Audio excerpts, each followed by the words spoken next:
So for step one, we're going to use our keys to remove the multimedia unit. We're going to start left, left, right, and right.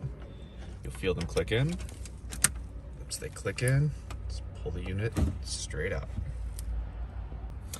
Now you can remove your wiring harnesses so you can have access to the workspace. We're mostly going to be working with this large wiring harness and also this pink connection for our LVDS cable. So you have a couple of options on where you're going to place your box. The recommended method is to drop down the glove box by opening it up. There's 3 screws on the top, 3 screws on the bottom, and you'll find that you can route your USB cable right out the side if you do that method. So the cable will rest right here and the box would just go right on top. In that method, you could place your Wi-Fi antenna behind this panel right here. It's basically just hollow. However, you'll also find if you reach back behind this cavity, there's plenty of space to simply just drop the box behind it. You're going to be able to put your Wi-Fi antenna right here. And so today we're going to demonstrate that method. Next, we're going to remove the AC controls. You simply pull down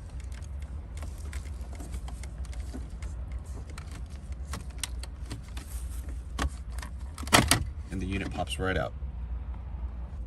Next, we're going to drop down the glove box. There's 6 bolts. There's 3 along the top and 3 along the bottom, and you use a T20 star bolt.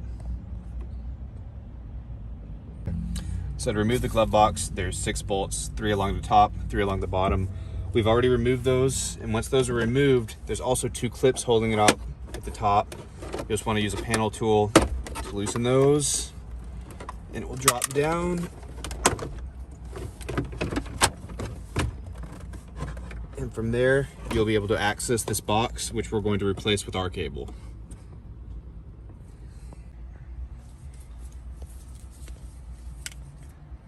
So next we're going to route our wiring harness. So these connectors need to be routed over to the glove box, which there's plenty of space if you go back in the cavity behind the multimedia unit and over to the glove box. It gives us plenty of space to route that over, and eventually it's going to connect to this box at the top of the glove box. So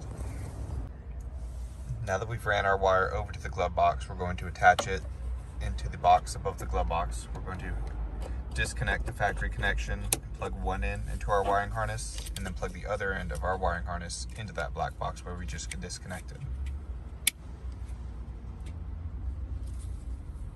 So there's the first one, and the other end goes into the black box above the glove box.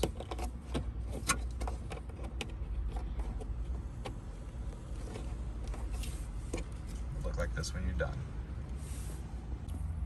Next, we're going to install this cable into the back of the AC unit and also route this wire up to connect with our wiring harness that's going to be in this top area.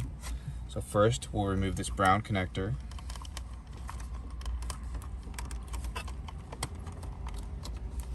And it's going to plug into our new wiring harness. One end into the harness, the other end right back into the unit. Feel it click in, and then this end is going to come up to meet with our wiring harness up top. There's plenty of room back here to feed the cable through.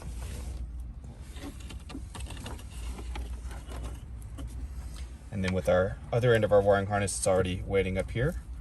We're just going to connect it into the one labeled CAN, so green to green.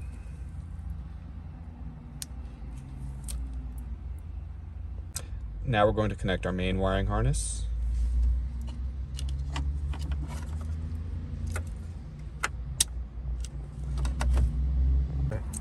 Next, we're going to connect our LVDS cable. The connection with 2 wires going in is going to go into our box. We're going to take this and plug in this pink connector that we disconnected. Snap it in.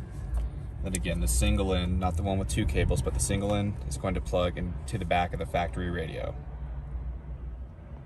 Next, we're going to set up our Wi-Fi antenna so the wireless CarPlay function will work.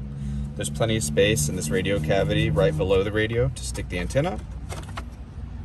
And then we'll route the other end of our wire into the back of our unit. So next, we're going to install our USB cable. This will go into the back of our unit we will splice into this black ground cable and connect it to our ground cable coming off of our wiring harness. And we're going to route the USB cable back through here, and it's going to come out in our passenger footwell. There's plenty of space right behind this panel to drop it. This panel doesn't even touch the footwell, so there's plenty of space to drop your cable right here.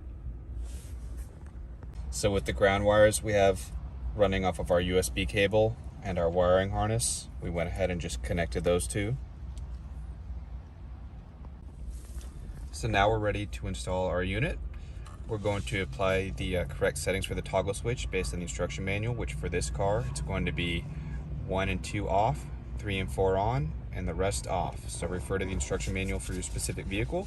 We're also going to put a little foam tape on the top and bottom to protect the unit before installing. So now we're ready to connect our box. We're going to have 4 connections: Wi-Fi, LVDS, CAN cable, and then also our USB cable in the back. So in this car, when we installed our module, there's so much space back here, we were able to literally pull our unit down to this cavity down here, which you're going to want to do because if you look at this wiring harness, it's pretty thick. We're going to have a lot of cable to stuff back there. So get this module back here as far as you can and then shove the cables in behind it. So to reinstall the multimedia unit, you're going to want to make sure there's clearance behind it. So with the glove box dropped down, you're actually able to reach right over here. And this is actually the wiring harness wire. I was able to push the connection box, that big black connection box where the 2 wiring harnesses meet, down underneath, more so into this compartment down here, and that allowed plenty of room for this multimedia unit to slide right back into place, and it clicks right back in. We've reinstalled our AC controls, and now we're going to install the AMI cable, which is located in the center console. You don't connect anything into the auxiliary end. This is just so we can utilize the aux to tap in for the audio for the CarPlay unit.